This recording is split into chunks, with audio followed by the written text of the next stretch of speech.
Did you know in the first post-COVID research published on summer learning that it was found that children involved in math-focused summer programs tend to score higher on standardized math tests and have higher math grades than other students? This is the year we follow the research and join the growing number of schools that are ordering Summer Pops math workbooks for their kids. Summer Pops is an easy, low cost, and effective summer math program designed for elementary and middle schools. Summer Pops is not an app, it requires zero screen time for our kids. Many of our listeners have already ordered Summer Pops for this year, giving their students the leg up that they need and giving their parents the support they want. You can visit summerpopsworkbooks.com/research to view the studies yourself and then request your free sample books. See firsthand why more schools are providing Summer Pops for their students. That's summerpopsworkbooks.com. Principal Matters Podcast, episode 387.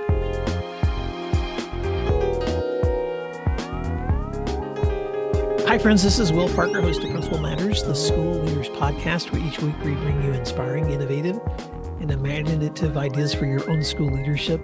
This week, I'm back with my co-host, Dr. Jen Schwanke from Dublin City Schools, author of 4 great books. Jen, we spent a couple of episodes in February talking about your new book. Congratulations. Why don't you remind listeners the title and where they can find it? Absolutely. The Principal's Guide to Conflict Management. And they can find that at Amazon, and they can find that at the ASCD site. But Will, I actually have news that I did not tell you. I haven't even told you yet, even though we just spent about a half an hour talking about other things. This was selected as the ASCD member book. So any ASCD members probably already have it in their mailbox. But if not, take a look at Amazon or ASCD to get yourself a copy. Jen Schwanke. I know that makes me for so excited. Our listeners, I swear, Will and I just chit chatted for half an hour and I forgot to tell them that. So you got the first news, and Will, of course, as always, you're the guy that's so happy for other people. So thank you. I can't wait. Okay. This week, I realized that in one of the previous episodes you and I didn't say the topic and just started in. So let me remind listeners what we're going to be talking about this week. This week, I want to talk about accountability. And I want to talk about, Jen, how can we see that word as not a dirty word? And so I'm not exactly sure. I have so many thoughts. Let me just begin here because it's hard for me to wrestle all these thoughts concisely. But this past year, I've had the privilege of working through the book. This book has been around for 20 years, the epic book by Patrick Lencioni, The 5 Dysfunctions of a Team. And as I've been using this book, and I've used it both in my own leadership, but also in coaching other leaders and in mastermind work, the areas of dysfunction that he talks about, and I'm just going to list them. Dysfunctional teams have an absence of trust, fear of conflict, lack of commitment, avoidance of accountability, which is where I want to focus, and inattention to results. If you flip those over to positive statements, then you would say strong teams trust one another, engage in unfiltered conflict around ideas, commit to decisions and plans, hold one another accountable for delivering them, and focus on achievement and the collective result. I would add celebrate. So as I'm looking at that list of descriptives of teams, for some reason, whenever I get to accountability, I seem to just have to stop because there's something about that word that makes me uncomfortable. And so I want to go there, Jen, because I think it's important, but I just want to first talk about that word and why in our work is that word sometimes a dirty word. Well, I have a theory, an answer. And I agree. I think accountability has taken on, that word itself has taken on such a meaning for educators, and it doesn't feel good, right? It feels yucky. And you know me, I love to look at history. And I actually studied this when I was in a doctoral program. And I think, and many people agree with me, that this word took on a life of its own with the publication of Eight Nation at Risk in 1983. So many people that were around at that time will remember that, you know, for teachers, for principals, for school leaders, that report was really a scathing critique on their work. It was a warning, it was a call to action, and the word that kept being used was accountability. For parents of school children, the report was kind of a frightening summary of all the ways schools were failing America, were falling behind. It really predicted our entire nation's downfall. So people were really scared. And so then what happened was, as a result, an intense school accountability era. And it was based on academic rigor. And so superintendents, principals, their teams were focused so much on improving student achievement and were held to these intense accountability standards that were developed at a federal, state, and local level. So as educators, there we were. This report had come out and just kind of blindsided us. And then the reaction was swift and, I would say, not as thoughtful as it should have been. And so people got scared. And, principals were just trying to do their best to hold teachers accountable. Teachers were trying to hold students accountable. Parents were trying to hold districts accountable. And that word, then, even as I'm saying it, I feel a little bit of an iron taste in my mouth saying accountability, because what it was meant to do was provide a good product. What I think it did is it created anxiety. I think you're right. And I think that so much of what I've seen in the and you and I spent an entire episode recently talking about systems, but so much of what I've seen in um let's take unhealthy systems for just a moment. I want to be distinct that there are schools and organizations that have created really healthy, well understood, well defined structures for their teachers, their students, their communities. I know I don't want to paint everyone with the Mhm. same brushstroke. At the same time, you and I both work with people who feel really frustrated by places where things feel dysfunctional or have become toxic, or where accountability has become this monster of layers and layers of additional work that seem to drive people away from the whole reason they came into education in the first place. And so I think the hard question for me is, how do we redeem that word? How do we bring that word back to what is still important? Because the if the most highly effective teams, both within business or education, industry, pick your fill in the blank communities, um, have a strong commitment to holding each other accountable, then there's got to be a benefit to good accountability. So I would like to take a few minutes and just park on why we should, as leaders, step into healthy accountability. But I don't want to do that without recognizing what you just said, which is that we're stepping into that conversation with a bad taste in our mouth, because I think a lot of us have come up against the political movements that have pushed accountability, shoved accountability down our throats. And we've had decades now to see the the down the poor outcomes of that kind of accountability. Well, and I wonder too, this is just a thought, not fully formed. I wonder if teachers are more anxious about that word than leaders. Because remember, when that accountability era came, we were redoing teacher evaluation systems, which wasn't a bad thing. But with it came data. Show me data. Show me how you're moving your kids along. And with a poorly executed conversation, a teacher could feel like a failure when they actually had a really strong classroom environment. They were moving students along, but the environments or the demographics of students they were given meant that the data wasn't a fair picture of what was going on in their classrooms. And so, principal comes in with a new evaluation tool, maybe, and says, show me the data, show me what's happening. The teacher gets the evaluation and they feel scalded by what felt like an unfair evaluation. But yet I do know that school leaders, I think we believe in accountability, right? We want people to be able to look at what they've done, reflect on it, make changes, look at what they've done, reflect on it, make changes. And so, like you said it beautifully, how do we redeem this word? And the redemption in my eyes is to stop being scared of it and start allowing for different measures of accountability. And as a principal, I well, I have a story about that, but I want to see what you think about that first. No, I'm going to ask you to tell your story because what I would like to, because I want to take some time and talk about a little bit of what I've seen in some research around accountability that can be a better helpful models in their stories. But I want to hear your story first, Jen.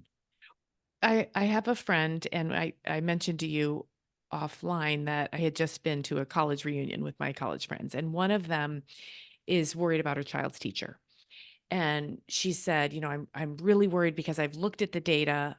She had actually requested some data that most parents wouldn't know to request. And she said, I'm just worried my daughter isn't going to make enough growth in literacy this year.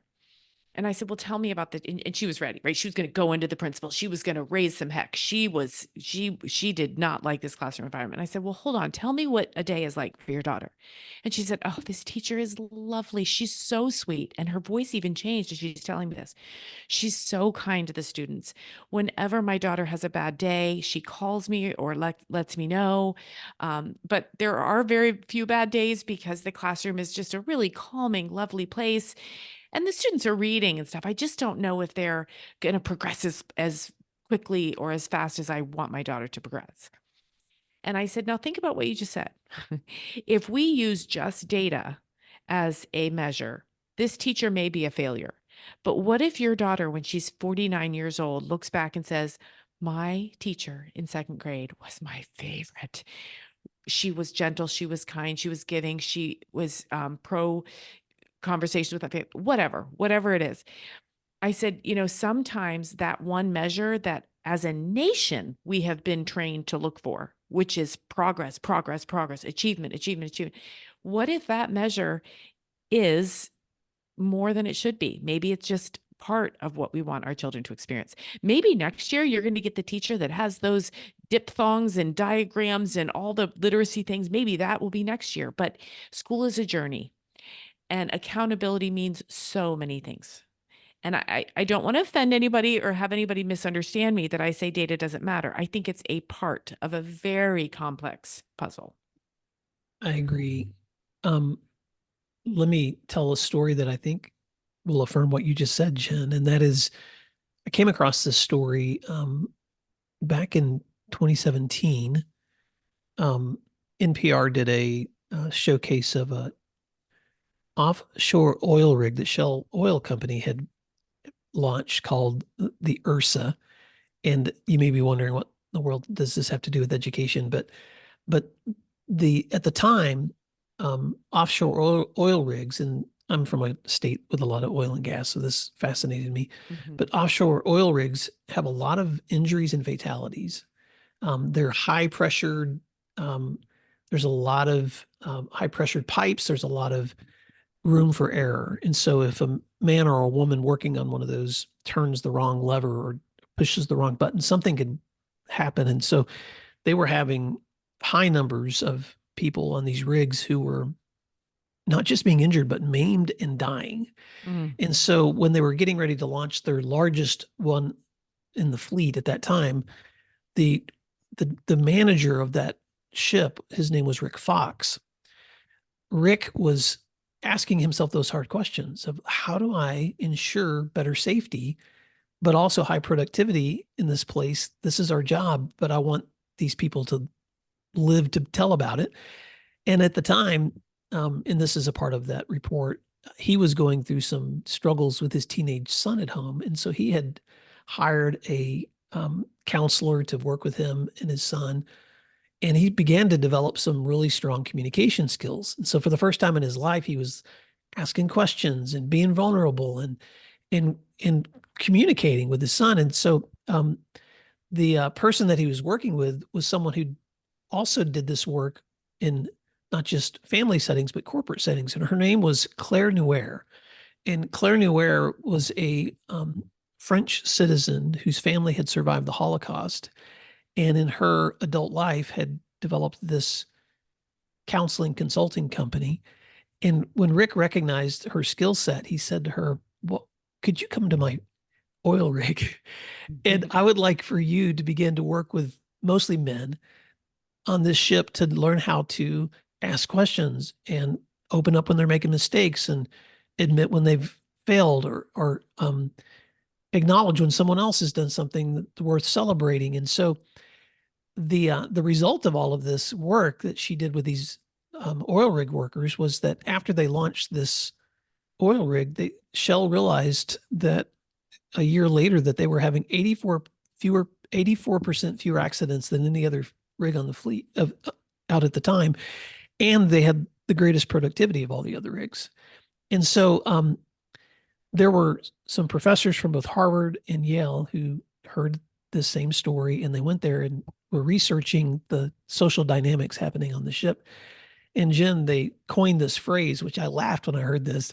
They said, these are the marks of a quote unquote learning culture.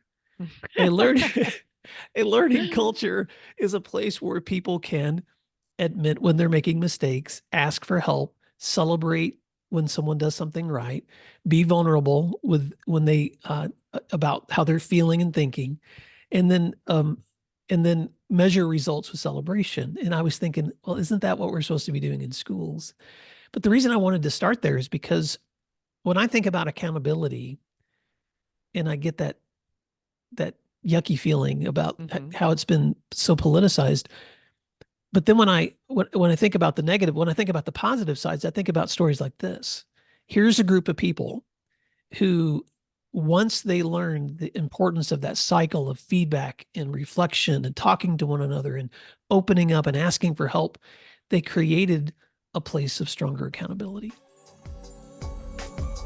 Let's take a moment to thank our sponsors, and then we'll be right back. Why is IXL used in 95 of the top 100 U.S. school districts? Because it works. Research across 45 states showed that IXL schools outperform other schools on state tests. With IXL, you get a personalized online learning and teaching solution that helps you improve achievement, empower teachers, track progress, and more. This one platform for K-12 helps teachers accomplish what normally would require dozens of other tools.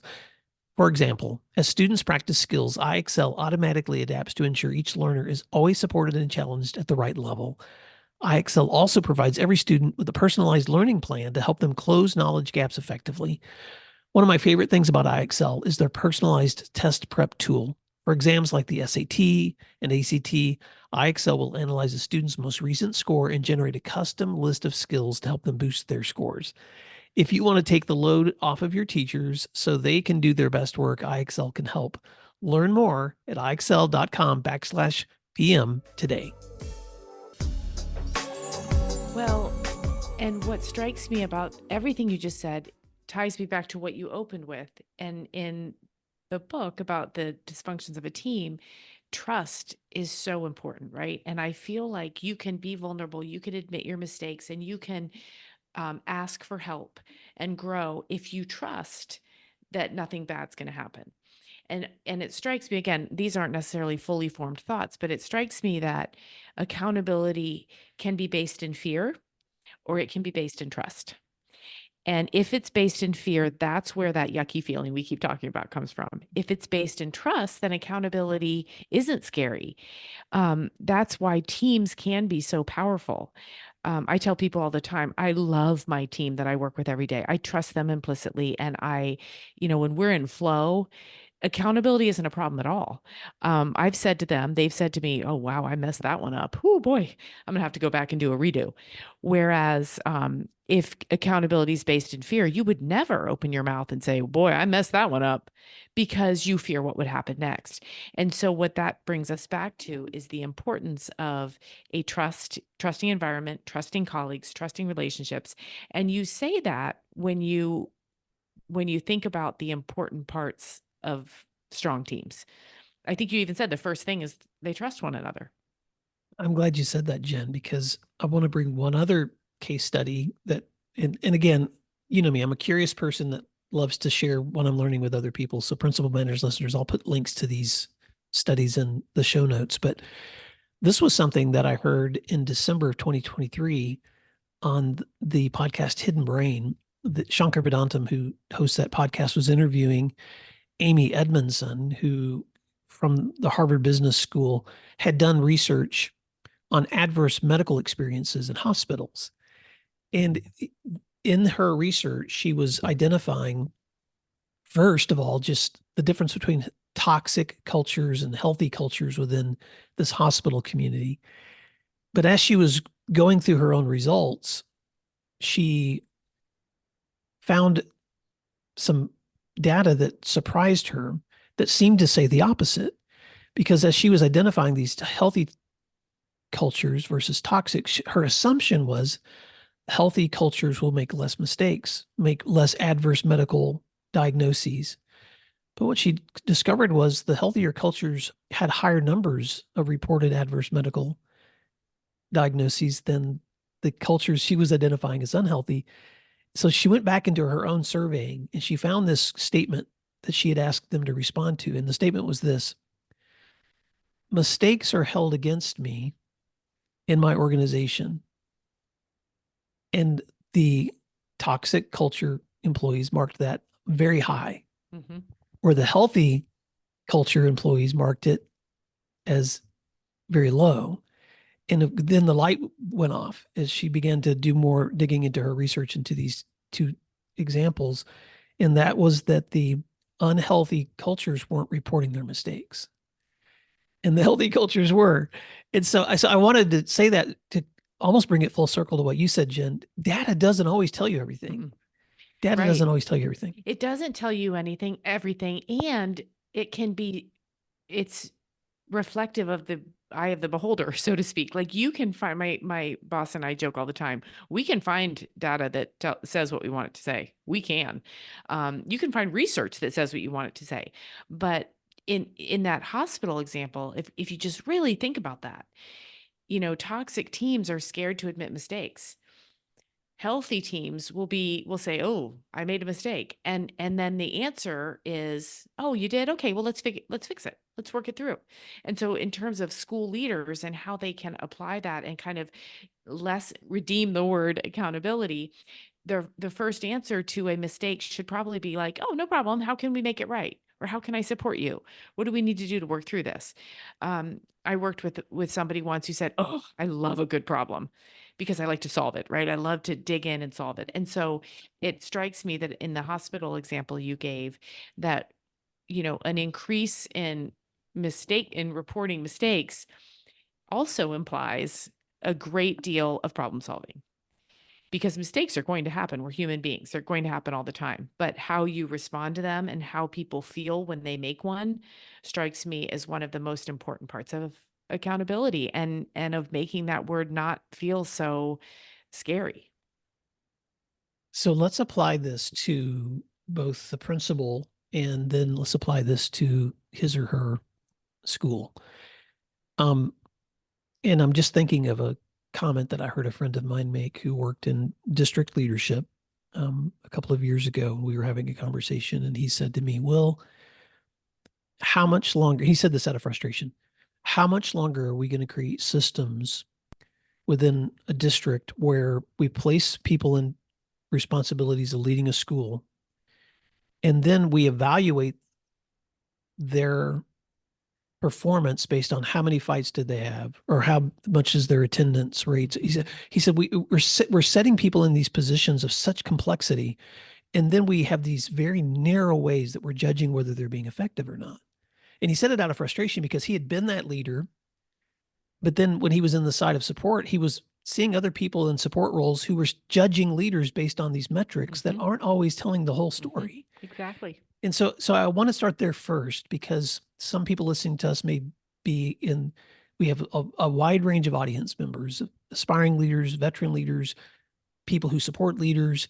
But I just think it's so important for whatever role we play that we remember how bad it is to be on the other side of a gotcha kind of Mhm. leader, Absolutely. Yep. and how important it is for us to do what you just suggested, which is when we confront someone who's made a mistake, that they don't get a beating, quote unquote, Mhm. verbally or emotionally, or in evaluations every time they make a mistake. But we actually invite them to admit when there's a challenge or mistake. Otherwise, what we're getting is a false sense of accountability, not a true accountability. Exactly. And we never, I'm sure the principals listening to this, we don't never want one of our teachers to be scared to come to us and tell us they've made a mistake. We want them to feel confident that we're there for it, and I talk a lot when I present to groups about, principles. You never want to fix a mistake for someone. You want to advise and guide them and be there next to them as they do the work, right? And so it strikes me that that's an important part of accountability too, is when there's a mistake, or when, I keep saying mistake, but it could be in a number of things. It could be um, some test results that just aren't great, or it could be a lesson that just didn't go well. It could be a common exam where the students didn't perform as you wanted. Whatever it is, we want people to come and be able to sit down with us and say, "Hey, will you just talk this through with me? Will you come and watch my class and see if there's anything that I should do differently? How principal, can you be a partner in this?"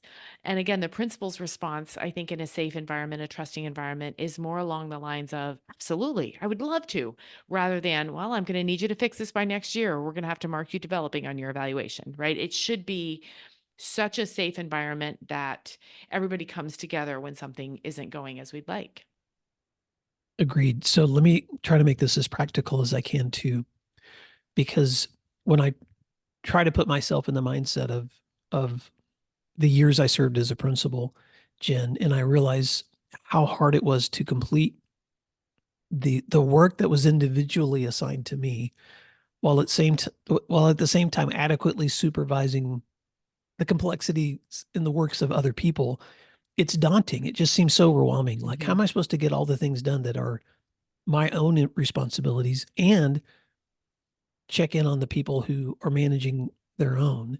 Hmm. And so, and I'm not sure I don't have the silver bullet to that Right. answer, but I do think it's important for us to come back to a sense that, um, that if, and I'm going to use the words that the researchers used in that describing that oil rig, if we are responsible for leading learning cultures, which is what schools are all about, then part of that responsibility is embracing the cycles of accountability that come in any kind of learning. So let's, you know me, Jen, let's make it simple. Let's go back to the classroom.